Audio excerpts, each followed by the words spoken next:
kácení není vražda. A říkám to schválně takhle natvrdo, protože kolem odstraňování stromů se dneska strašně snadno rozjíždí emoce. Pařez rovná se zločin, pila rovná se vrah. Jenže realita je složitější. Stromy mizí, to je fakt. A dopad kácení může změnit místo na desítky, někdy i stovky let. Takže ano, je to citlivé téma. Ale pokud chceme mluvit o péči o stromy dospělé, musíme přestat házet všechno do jednoho pytle.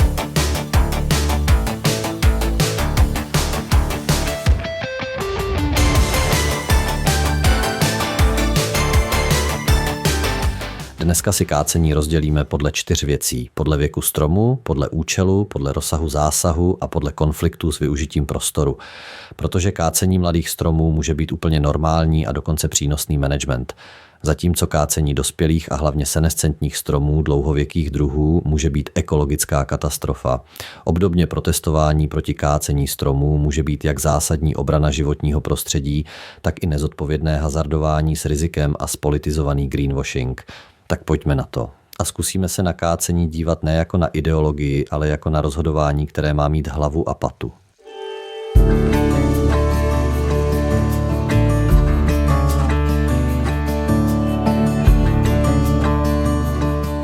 Začněme prvním kritériem, věkem stromu. Je to možná nejdůležitější filtr ze všech, protože úplně jinou hodnotu má strom, který je v rané fázi vývoje, a úplně jinou strom, který se v krajině formoval desítky až stovky let. U mladých stromů je potřeba říct jednu zásadní věc. Mnoho z nich zcela přirozeně mizí a mizet musí. Je to běžná a nutná součást vývoje vegetace. V přírodě se z velkého množství jedinců postupně vyselektují ti, kteří jsou pro dané stanoviště nejvhodnější, typicky prostřednictvím kompetice, zejména o světlo, ale také o vodu a živiny. Z toho plyne důležitý závěr. Odstraňování části mladých stromů nemusí být škoda, ale může to být rozumný management, který napodobuje přirozený vývoj porostu. Jinými slovy, pokud z porostu vybereme a ponecháme nejvitálnější, nejlépe rostoucí jedince a ostatní odstraníme, často tím zvyšujeme stabilitu a kvalitu budoucí populace. A zároveň to není žádný lidský výmysl. V krajině historicky působily velké druhy býložravců a disturbance, které podobnou selekci podporovaly. Dnes řadu těchto procesů v mnoha typech prostředí do určité míry nahrazuje člověk. Opačný extrém je snaha udržet všechno za každou cenu, tedy nekácet. To může znít dobře, ale dlouhodobě to často vede k problémům. Pokud například dlouhodobě potlačujeme selekci a udržujeme vysoké množství jedinců bez přirozeného výběru, můžeme si tím vypěstovat slabší a méně adaptovanou populaci, která je náchylnější k stresu. Tady je ale důležité zdůraznit, nemluvím o bezhlavém kácení, mluvím o cílené selekci v mladých porostech s jasným cílem, který dává biologický smysl. A teď druhý pól, senescentní stromy. U nich je situace zásadně odlišná. Senescentní strom není starý strom, který už dosloužil. Senescentní strom je často ekologicky nejhodnotnější prvek celého místa, který má kapacitu své funkce plnit po staletí i tisíciletí. Obsahuje mikrohabitaty, dutiny, odumřelé dřevo v různých fázích rozpadu, specifické houby, bezobratlé a poskytuje prostor i potravu pro řadu organismů, které jinde v krajině jednoduše nemají podmínky. Odstranění takového stromu je často nevratná ztráta a je úplně jedno, že někde poblíž vysadíme 10 nebo 100 nových sazenic. To nejsou zaměnitelné věci. Proto platí jednoduché pravidlo. Čím starší a biologicky hodnotnější strom, tím vyšší musí být laťka pro rozhodnutí o jeho odstranění. U dospělých a zejména senescentních jedinců dlouhověkých druhů by mělo být standardem důkladné posouzení, jasně formulovaný důvod a prokazatelné zvážení alternativ.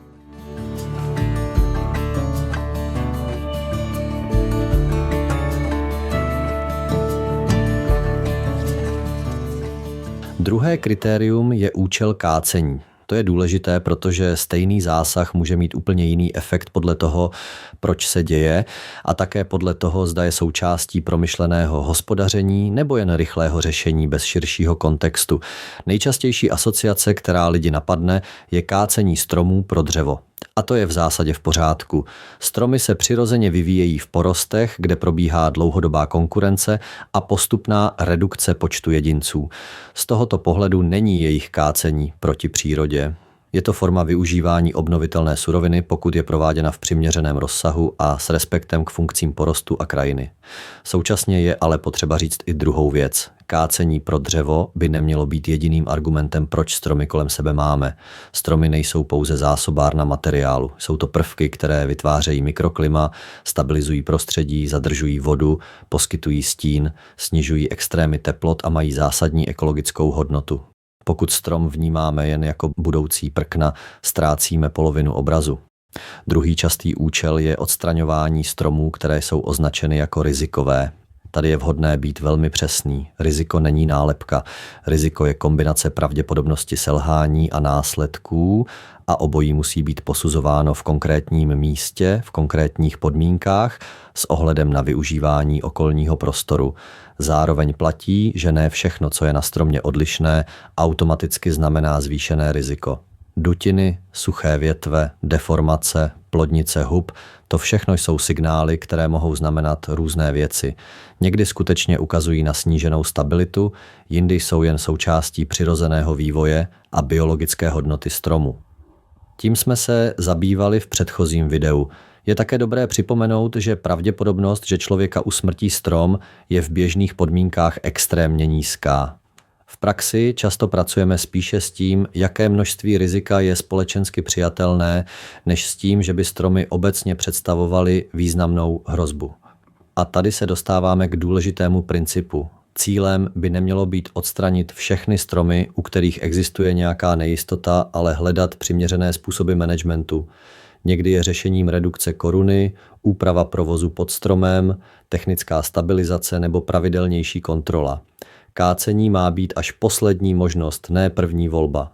Stručně řečeno, účelové kácení může být legitimní, ale musí stát na rozumných argumentech a na posouzení alternativ.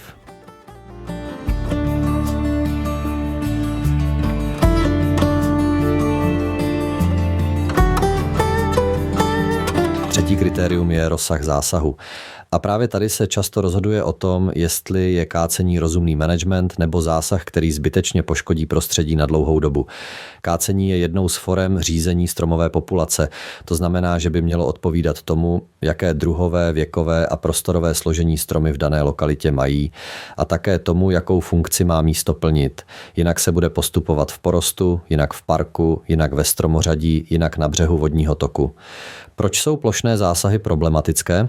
Z hlediska arboristiky i krajinné ekologie jsou obecně problematické plošné zásahy, tedy situace, kdy se kácí ve velkém, bez citlivého výběru a bez návaznosti na strukturu porostu.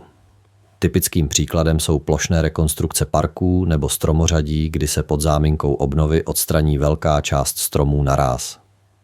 Takový postup vede k náhlé změně mikroklimatu, ke ztrátě stínu, k přehřívání prostoru, k výrazné změně vodního režimu a často i k degradaci půdy.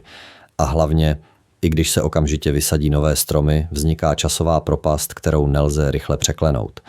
Je to potřeba říct jasně, nové výsadby nejsou schopné nahradit funkce dospělých stromů, v řadě případů ani v horizontu vyšších desítek let. Pokud z místa odstraníme vzrostlé stromy, ztrácíme služby, které poskytovaly, a ty se v plném rozsahu vrátí až z další generací, někdy až se 2 či 3 generacemi lidí.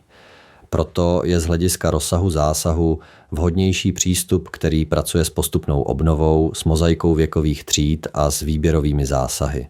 Jinými slovy, nepřipravit lokalitu o všechny klíčové stromy naráz, ale udržet kontinuální přítomnost vzrostlých jedinců, zatímco nové výsadby teprve dorůstají.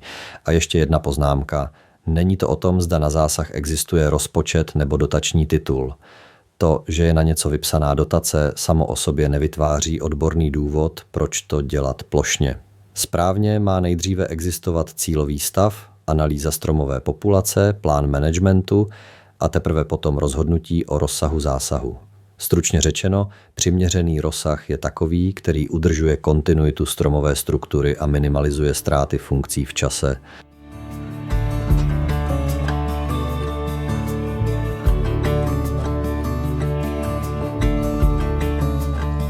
Ještě než půjdu dál, považuji za důležité říct jednu věc k důvěře mezi odborníky a veřejností. V péči o stromy totiž nejde jen o biologii a techniku, ale i o komunikaci. Lidé se často rozčílí ne proto, že by nerozuměli lesnictví nebo arboristice, ale protože vidí výsledek pařez a nedostanou srozumitelné vysvětlení, proč k zásahu došlo. A na druhé straně odborníci někdy automaticky počítají s tím, že jejich autorita má stačit. Jenže ve veřejném prostoru to tak nefunguje. Důvěra se získává tím, že umíme rozhodnutí opřít o jasná kritéria, umíme přiznat nejistotu, umíme pojmenovat alternativy a umíme ukázat, že kácení není pohodlná zkratka, ale často poslední krok po zvážení dalších možností. Pokud chceme, aby veřejnost přijímala odborný management stromů, potřebujeme transparentnost. Co bylo cílem, jaké byly varianty, jaká jsou rizika, jaký bude další postup a jak bude místo vypadat za 5, 10 a 50 let. Ne proto, abychom se každému omlouvali, ale proto, že stromy jsou veřejný zájem a veřejný zájem bez důvěry dlouhodobě neudržíme.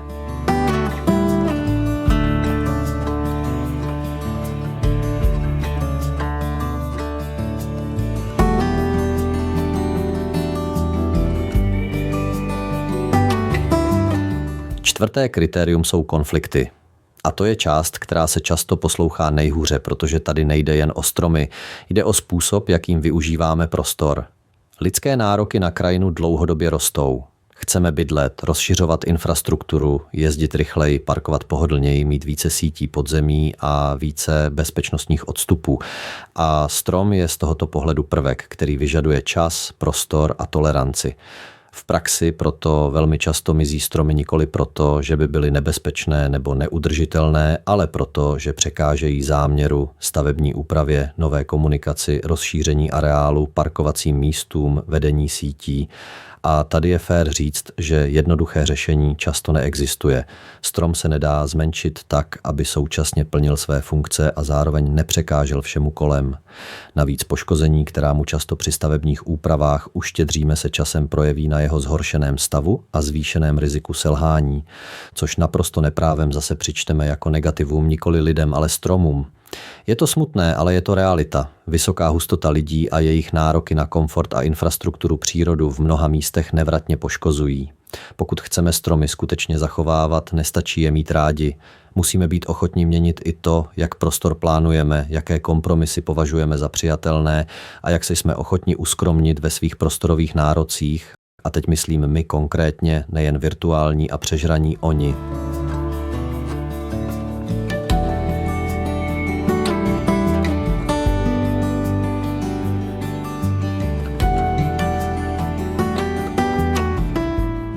Když to shrnu, kácení stromů je běžná činnost, kterou provádějí profese, jež se stromy pracují lesníci, ovocnáři i arboristé.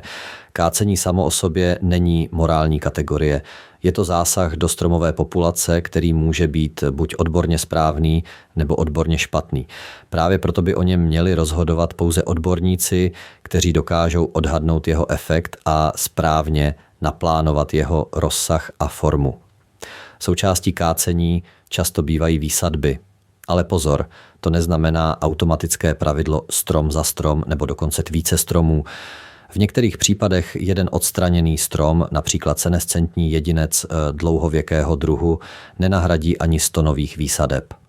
A jindy naopak odstraníme desítky či stovky mladých jedinců v přehoustlém porostu a žádná náhrada není potřeba, protože jde o selekci a stabilizaci populace. Proto považuji jednoduché počítání, kolik se kde vykácelo proti kolik se kde vysadilo, za úvahu, která často míjí podstatu. Počet není totéž, co hodnota, funkce ani čas. A teď ta hlavní věta. Kácení není vražda. Ale pokud má dojít k odstranění dospělého nebo senescentního stromu dlouhověkého taxonu, musíme být při rozhodování extrémně opatrní. Mělo by stát na důkladném posouzení, na jasně formulovaných důvodech a na zvážení všech alternativ managementu, které by zachování takového stromu umožnily. Všechny potřebné metody dnes již máme k dispozici, musíme jen být ochotní je aplikovat.